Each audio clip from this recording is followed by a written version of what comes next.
Ah, yes, it is the season of fear. Sad face. What do you know? What do you know? Inside trading day in the S&P 500 today. Seasonality. Yes, seasonality suggests that September is a weak month. However, going into October, sometimes we get those rallies based off seasonality, even the end of September right here. Is that what we're going to be gearing up for as fear overtakes everybody? We're going to talk about that in today's episode. I have a couple interesting charts that I want to show you. You're watching the Stock Market Brief Show. My name is Michael Silva. Today's date is 9/29/2021. If you're new here, welcome to the channel. Consider subscribing. We use technical analysis and intermarket analysis to get a good idea as to where the stock market might be headed next. Let's get into today's show.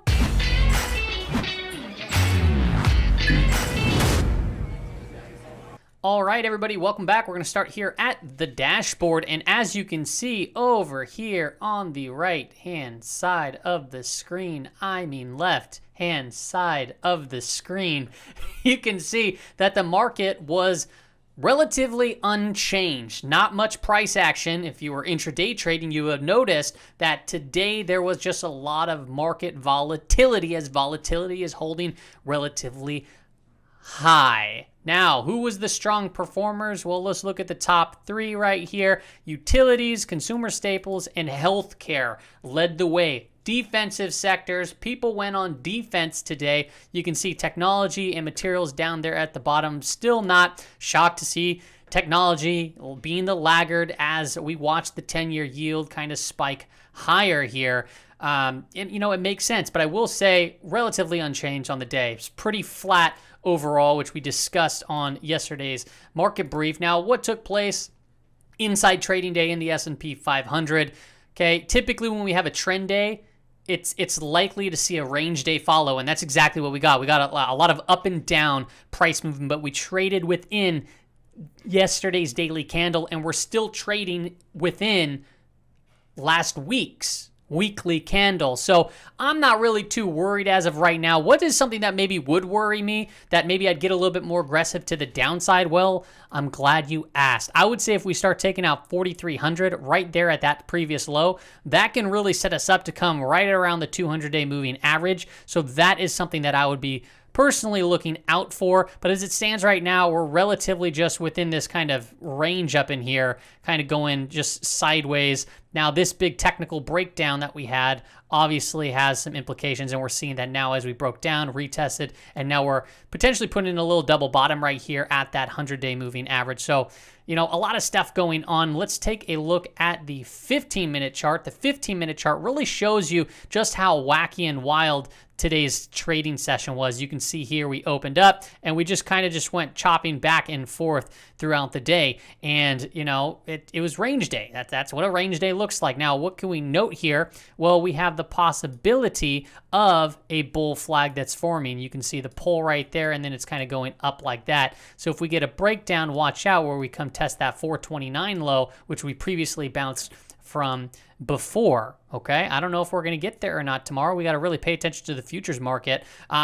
What can be causing all of this? Well, good question. We have rising volatility. Volatility broke out of this bull flag, and it's still relatively high. So there's fear. Right? There's fear in the air. There's panic in the air. There's, where do you go when you see the dollar rise? Well, people really want to flight to safety. When everything's going down, you go to the dollar. But then also what you do is you start looking at volatility too as well. And what's causing all of this? Well, there's still all those debt ceiling worries. And this can last for weeks, right? Most people, everybody's pretty much in agreement for the most part that we're not going to default. The U.S. isn't going to default on their debt, but what it takes to get to that level can cause a lot of market volatility. What do I mean? Well, they can go back and they can go back and forth and they can just drag this thing on. And during that time, especially if we get a government shutdown, you can see increased volatility in the markets. And I know that there's the possibility, which has been hitting headlines, that Biden could come out and print $1 trillion coin or whatever and kind of use this loophole. I don't know if that's going to be the case or see what's happened. All of this stuff has implications. We'll just continue to watch and see how the market sets up, okay? Because when it does come time, chances are, we get this market volatility once everything kind of blows over, everything's fine. We could see a pretty significant rally. That doesn't mean that we're going to rally all to new time highs and then everything's fine and dandy. That's not what I'm saying, but it can produce a significant rally. Meanwhile, while this is going on, well, while there's the possibility of defaulting on debt, anything's possible.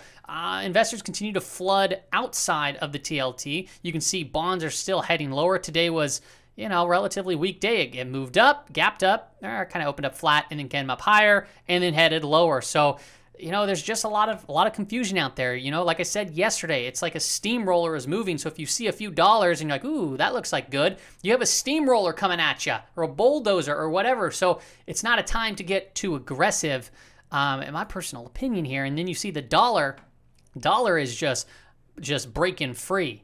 Okay, 93.50 came out of there and then boom, right up to the upside. I'm looking at a couple levels of resistance here. We have this previous peak that got resistance and this peak, so we're running into that zone right now, and we're at that upper Bollinger Band. Okay, that upper Bollinger Band can act as an area of resistance, but during this market timing, right, like during this uncertain time, who knows how high the dollar can press before it takes a little bit of a breather. In my opinion, from just a technical perspective and putting the narratives aside, I would say that we can see an inside trading day or see a little bit of a pause, or maybe even if we move up higher, it's going to be a smaller range candle, which would mean that the momentum could be just taking a little bit of a breather before it heads. Now remember, we broke out. Okay, that was a big strong day. Look what didn't move that much. The S&P 500 didn't actually move too much to the downside.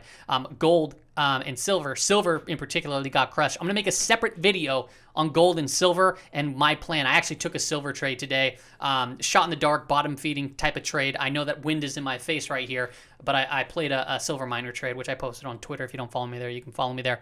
I'll get into that in the other video though. Meanwhile, while all this fear is in the air, there's really not much panic going on here. We're looking at the Nasdaq oscillator. It's nothing crazy going on. Suggests that there could be still more downside until we get overextended. It's not overextended to the upside or the downside, but also, if there's a lot of panic, this would be lower. Like there was a lot of panic here, it was lower. The panic's not there, okay? Which can mean a couple of things. It means that this is just volatility taking place until we continue to rally higher, or that when hands shift and things do get very bearish, this thing could fall like a rock like we haven't seen before, or for quite some time, I should say, and this thing could head lower. Meanwhile, also, if you look at the advanced decline line, it's trending sideways. All right, it's not like it broke down. We're not seeing the negative divergence quite nearly as defined now, right? We had the negative divergence that we've been calling out for a long time. Now it played out, and we're seeing fear, and we're seeing panic, right? The 5% drop, pullback. It hasn't gone more than that yet, right? 10% would quote unquote be a correction, but we're still within this. So this is something to pay attention to as of right now. If this was breaking down through this, then I would say, okay, buckle up, because this could, and if this continued to hold up while this is dropping, then I'd be a little bit more hesitant. If we take a look at the percent of stocks above the 50-day moving average in the S&P 500, this is actually quite low too. And when it gets to these low levels, it actually can produce bounces. And even the percent of stocks above the 200-day has been declining too. Now, this has been happening for a while, and we've been calling out while the market was moving higher, this has been falling, all right? And now it's playing out. We can't be surprised, right? That divergences matter when they all of a sudden matter. It's something that you just need to pay attention to, and now we're getting that downside move. So, Mike, are we going to head lower? Are we not going to head lower? Well, let me show you the Nasdaq Composite chart. Okay, there's a couple things going on here. First, yes, we have this kind of topping looking pattern taking place right now, and it's right here. This could be potentially, from a bullish perspective, forming a double bottom as we're still holding the 100-day moving average. Keep in mind the S&P 500 is also holding the 100-day moving average. So if that, like I said, breaks 4,300, we can head lower. And as it stands right now, we're below the lower Bollinger Band. We're right by an inclining 100-day moving average. We're right at a previous here. This could act as a double bottom. Let's zoom in on a closer time frame. Let's look at the hourly time frame. I like finding this and using this with the stochastics to help find divergences for finding short-term bottoms, okay? What do I mean by that? Well, first off, see this dip right here? All right, this move to the downside. It lined up with this stochastic move right here. And then do you see how it went down even lower, but yet the stochastic was higher? Boom. Positive divergence. Pow. That was a strong move to the upside. But look at here. Okay. We have a low, a matching low to technically a little bit lower of a low, right? We have we have a low to a higher low. All right, so this is a positive divergence. This is a positive divergence. This tells me momentum to the downside could be slowing and strength can be picking up. Okay, so what can we potentially see? Well, if the stochastics start turning up through 20 and start heading up, this there then could present itself a bounce to the upside. And then we're looking at the Nasdaq Composite. You can look at the Qs, right? Nasdaq Composite is a large index, right? A large index, which means that we were technically looking at like a broader market index right now. Okay, so where can we potentially see a bounce? Well, we can see a bounce potentially come fill this gap up here, which is right around 15,000. Just below that, right? 14,950. So that is something that I'm watching out for. Yields, obviously, I don't know why this chart's over here. We talked about the TLT already, but nonetheless, the yields keep on pressing higher right now, right? And this is something that we have to be really mindful of. I think the reason why I actually had this here was because when we look at like the Nasdaq, right? Nasdaq 100, notice how it's been falling hard these last couple of days, right? The Nasdaq 100 is tech heavy, right? And we had the FANG stocks that drive it. Well, look at the last couple of days in the TNX.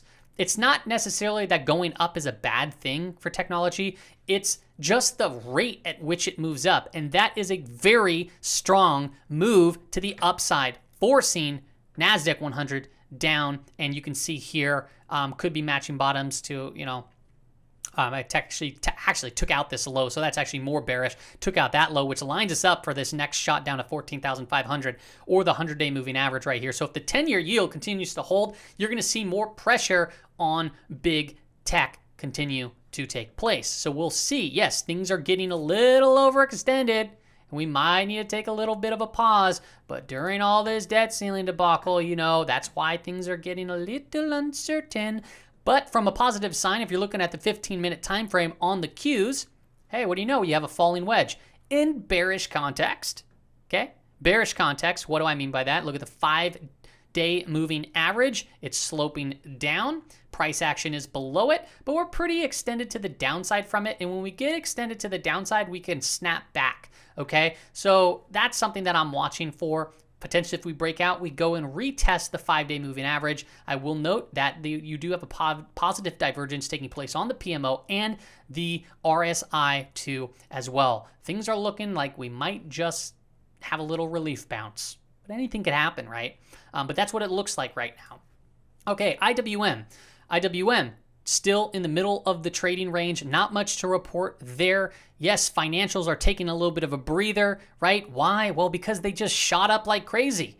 And financials make up a big portion of the IWM, all right? So, 20% of its holdings are in financials. So when financials struggle, it can hold back the IWM from continuing to move higher. I will note on a very shorter time frame, yes, we have the 200-day sloping up, but we have a low to a higher low. We have a high to a lower high. That's consolidating, right? That's coiling up, expansion, contraction. That's a short term, but really, if you just scope out, we're just still within this range. From another note, we potentially have a falling wedge right here taking place too as well, and you can see the positive divergence in the RSI and the PMO taking place.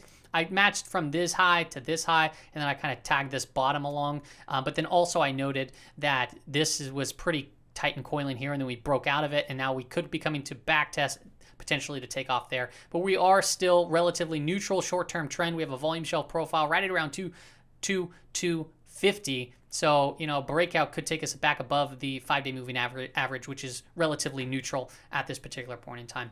That's all I got for you on today's episode. Just to recap, inside trading day, okay? In the S&P 500, we went lower, right? We cracked the low on the Qs. Inside trading day is a pause, okay? Strong move to the downside. It's in overall bullish context.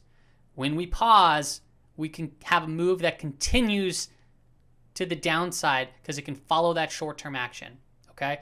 And, we have a little bear flag that's forming. Okay, where can we potentially go? Look at 429. If we look down there, we'll be right around this lower range. All right, this has not gotten taken out yet, 4,300.